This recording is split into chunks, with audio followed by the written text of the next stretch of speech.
Extraordinary work. என்னோட லாயல்டிக்கு என்னோட gift சின்னது. டைரக்டரும் நடிகருமான பிரதீப் ரங்கநாதன் ரீசெண்டாக தன்னுடைய நண்பருக்கு கார் ஒன்றை பரிசாக கொடுத்துருப்பாரு. அப்போ எடுக்கப்பட்ட இந்த வீடியோ தான் சமூக வலைத்தளங்களில் இப்போ ட்ரெண்ட் ஆகிட்டு வருது. கோமாளி படத்தில் அசோசியேட் டைரக்டராக ஒர்க் பண்ணது மூலமாக தன்னோட கரியரை ஸ்டார்ட் பண்ணவர் தான் ரமேஷ் நாராயணன். அதுக்கப்புறம் இவர் லவ் டுடே மற்றும் டிராகன் படத்தில் கோ டைரக்டராக ஒர்க் பண்ணியிருக்காரு. மேலும் கோமாளி, ஓமை கடவுளே, லவ் டுடே, டிராகன் போன்ற படங்களில் சில சீனில் வந்துட்டும் போயிருப்பாரு. இவர் சினிமாவுக்கு வரதுக்கு முன்னாடி இருந்தே பிரதீப் ரங்கநாதனுடன் க்ளோஸ் ஃப்ரெண்டாகவும் இருந்திருக்காரு. இதனாலேயே பிரதீப் ரங்கநாதன் இருக்கக்கூடிய ப்ராஜெக்ட்ல இவரும் இருக்கிறதுக்கு வாய்ப்பு கிடைச்சிருக்கு.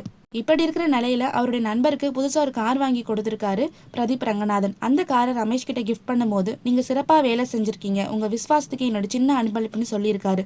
இதன் தொடக்கம் தான் நம்ம 2 பேரும் இன்னும் நெடுந்தூரம் போக வேண்டி இருக்கு. ரொம்பவும் நன்றி, லவ் யூன்னு சொல்லி கட்டிப்பிடிச்சி கணத்துல ஒரு முத்தமும் கொடுத்திருக்காரு பிரதீப் ரங்கநாதன்.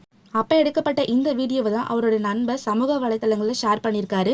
பிரதீப் ரங்கநாதன் இந்த செயலை நீங்கள் எப்படி பார்க்குறீங்கன்னு கமெண்ட் பாக்ஸில் கமெண்ட் பண்ணுங்கள். இந்த மாதிரி இன்ட்ரெஸ்டிங்கான நியூஸ் தெரிஞ்சுக்க நம்மளோட சேனலை சப்ஸ்கிரைப் பண்ணிக்கோங்க. தேங்க்ஸ் ஃபார் வாட்சிங்.